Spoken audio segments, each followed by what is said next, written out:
describe what you want and watch it take shape. If you remember staying...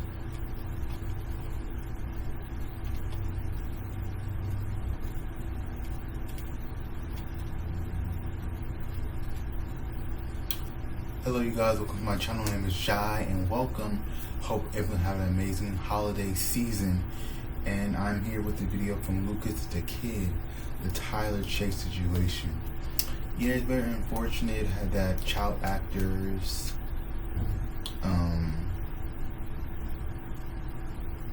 you think they're doing great, well established, and all of a sudden their life just turned out the opposite. I feel like it's probably the parents and you don't know what's going on behind the scenes, you know. So yeah, here's the child situation, so sit back, relax, and let's watch. If you remember staying up past 7 p.m. as a teenager, there's a good chance you've seen the show Ned's Declassified School Survival Guide. This show made it into a lot of people's childhoods and had a lot of recognizable characters. But in September of 2025, a video released of what seemed to be one of those iconic characters walking through California in disheveled clothes and emitting a weird look to himself. His name is Tylor Chase, more known on the show as Martin Corley for his anxious energy and comedic on-screen appearances. Today, I wanted to talk about what happens to child actors after the cameras stop rolling.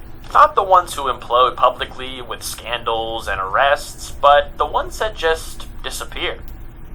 Tylor Chase was born on September 6, 1989 in Arizona. He was scouted by Pro Scout, a talent agency that specialized in recruiting child actors. There's actually still a promotional video on Pro Scout's YouTube channel where a young Tylor thanks them for helping him land his first professional role. Well, now I'm on a Nickelodeon show. I'm a recurring character called Ned's Declassified. You can trust Pro Scout.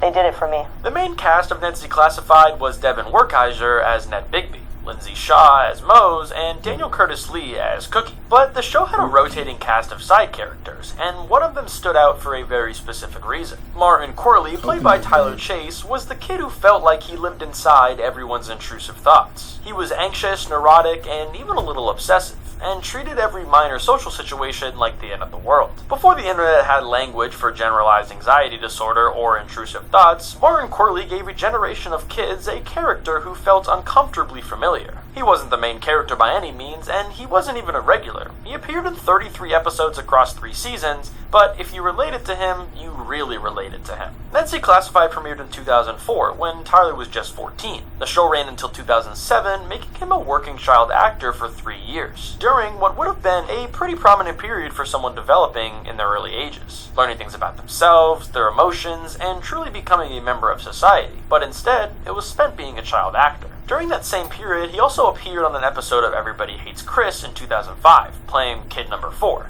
And So can you come pick up your clothes?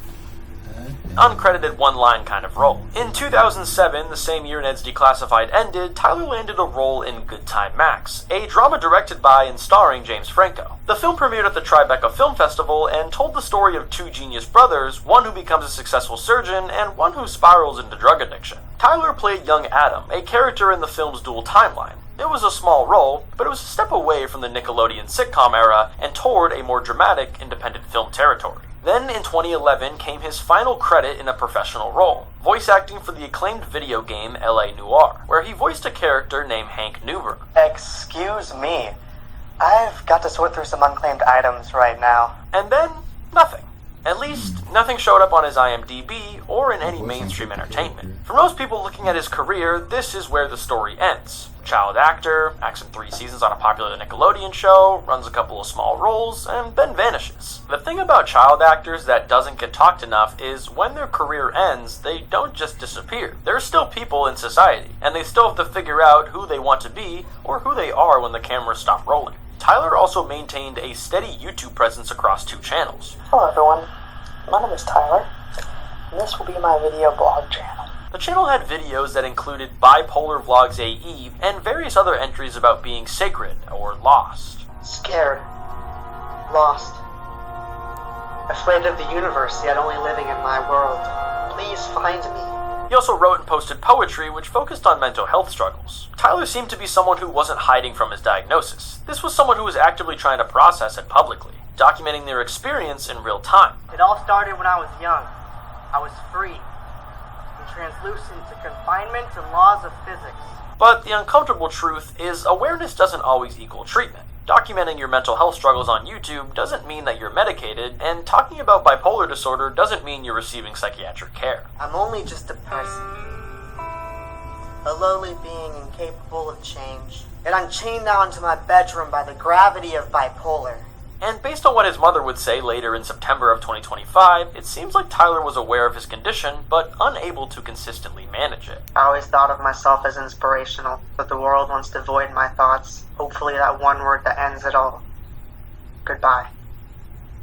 Between 2011 and 2025, there was a 14-year period where we didn't know what Tylor was doing. Simple things like his living situation year to year, whether he had a stable housing at any point. There were so many questions that none of us really could have answered until 2025, when he was seen walking the streets in Riverside, California. On September 18, 2025, TikToker Satali Wilson was walking through Riverside, California when she recognized Tylor, a 36-year-old man who she saw was homeless, wearing worn clothing and visibly without access to any basic needs. Tylor introduced himself and genuinely seemed excited. I mean, he didn't seem all that disheveled other than his clothes looking a little weird and his obviously demeanor looking a little different. Hello, my name is Tylor Chase, and I'm here on a Christian movement for acting. The videos went viral almost immediately, and within 48 hours, the internet did what the internet does best, tried to fix the problem with money. On September 20th, 2025, Wilson launched a GoFundMe campaign titled Help Tylor Chase. The description read, "This fundraiser is dedicated to helping him with safe housing, food, and basic necessities, and the resources he needs to get back on his feet." Within days, the campaign raised just a little over $1,200. But the situation seemed to be more complicated than a GoFundMe could ever solve. By September 27th, 1 week after the GoFundMe had launched, Tylor's mother, Paula, had become aware of the viral videos. She reached out to Wilson directly, not to thank her and not to celebrate her fundraising, but to explain that her son needed something very different from what the internet was offering. Yes, Tylor needs medical attention, not money, but he refuses it. I appreciate your effort, but money would not be a benefit to him. I have gotten him several phones, but he loses them within a day or two. He can't manage money or his meds by himself. It could possibly hurt him. This wasn't a family that had abandoned their son. This was a family that seemed to be actively trying to secure psychiatric intervention for someone who needed it, but was unable to consistently accept or maintain that help. But the money that they did have, which was $1,207, they used to provide immediate support to him, giving him a street-side shower, hair wash and grooming, got him new clothes and even new shoes. Oh, wow.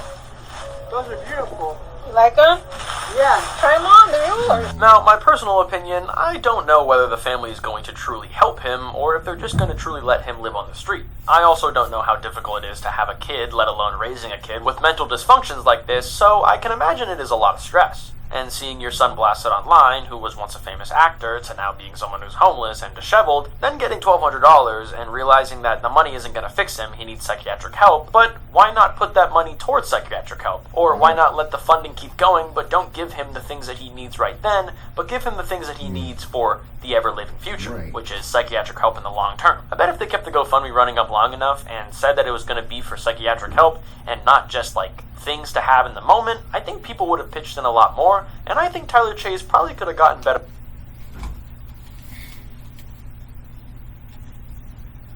than his mom declined for. And after this video went inherently viral across all social media platforms, the Ned's Declassified Podcast Survival Guide released an episode talking about what they had seen in the video of Tylor. And all three cast members had shown interest in visiting Tylor and seeing how he was doing. There was some bad news that I received earlier this week about our dear friend, Tylor Chase. I feel powerless because I feel like there's not much I can do, and I gotta go and see him. I want to get through this fight. I don't know. I would just like love to go with you. Yeah, it's definitely f***ing with all of us to see it. Yeah, I started getting tagged in it. Yeah, I've been getting a little white. How come you guys aren't doing anything? And I'm like, well, first of all, How just dare saw this. you? I literally do something about your boy. Like, dude, you have no idea. What are you talking? don't talk to me. But I care. It's not that I don't care. I do, and we are all like figuring out what it looks like. The Ned's Declassified podcast has been a laundry list in different drama situations that have been across all different YouTube channels, but that's not really what I'm deciding to get into with this segment. One of the things that bugged me a little bit was that the podcast episode was sponsored by BetterHelp, which was online therapy, and I don't know if any of that sponsorship money went to Tyler or went to his mom for anything, but they don't have any like forced right to give that kind of money to Tyler, but to profit off an episode with a BetterHelp sponsorship to talk about Tylor Chase, and I don't know, feels a little weird, but that's just a personal opinion, doesn't have anything to do with the video. What is important, they did show care and desire to go see Tylor Chase, and Daniel Lee Curtis did exactly just that. In early October of 2025, Daniel Lee Curtis, who played Cookie on Ned's Declassified, made the decision to visit Tyler in person. The reunion took place at a 7-Eleven in Riverside, California. Daniel later shared his experience on TikTok. So I just finished meeting with Tylor Chase. I don't know why I thought it was gonna be like sunshine, roses. I'm like, yo, but Tyler, what's up, bro? And he's like, oh, Daniel. Oh, man. And he has such a warm spirit. Please stop putting these cameras in his face, though, guys. Please. But yeah, all I could do was tell him I love him and that it was going to be all right. Despite the difficult circumstances, Daniel noted that Tyler's core intelligence and warmth were still present, but he was also clear about the environment he was in. Commenters and people speculated that Tylor Chase could go on their Ned's Declassified podcast with the three main characters from the original show to talk about his experiences, also attending things like NostalgiaCon, which could also give him some money and help. But Daniel was clear about why those opportunities couldn't happen yet. He's not coming on the podcast. He's not currently in the right place to be taking part in any of these appearances. As of December 2025, here's what we know for certain by the end of this. Tylor Chase was alive as of October in 2025. His mother is actively involved in seeking medical intervention, and the main cast of Ned's Declassified is aware and attempting to make help within realistic boundaries. Okay, it is currently 11 o'clock, and I was about to go to bed, and I finished filming the video, and I was going to start editing it when I kind of had a hunch that I don't think this was going to be the end. I was scrolling on TikTok, and I saw this video. Clearly can see that Tyler is back in a disheveled place is where he once started, and it wasn't really looking like there was going to be him getting better from when we last checked in on videos from October. What's your name? Tyler. Tyler? Curtis.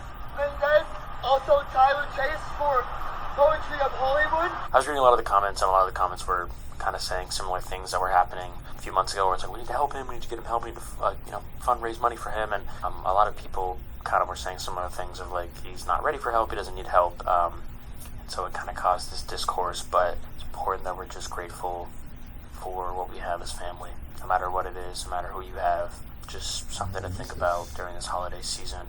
I'm hoping that Tyler sees the other end and he gets better. On with the conclusion of the video. The story of Tylor Chase isn't unique. It's pretty predictable.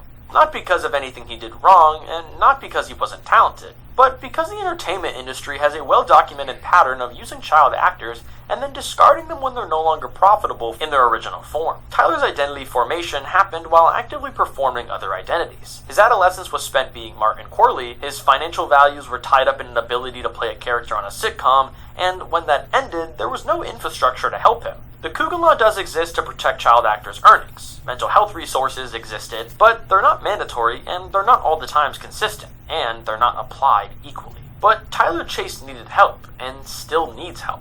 But the systemic support of the entertainment industry doesn't actually provide that. Until that changes, stories like this will eventually keep happening, and start asking why there's no survival guide for life after child stardom. Okay, if there's one AI site builder you need to meet, it's this dope tech from Wix. Now this whole... Yeah, the only Nickelodeon I love is the cartoons. It is very unfortunate how these child actors on these TV shows, you never know what they're going through. And the part of not taking his meds, I don't know, all the is the family trying? Are they doing their best? I feel like he should be in a better environment, should sneak the meds in his foods, I don't know. But I know, very sad.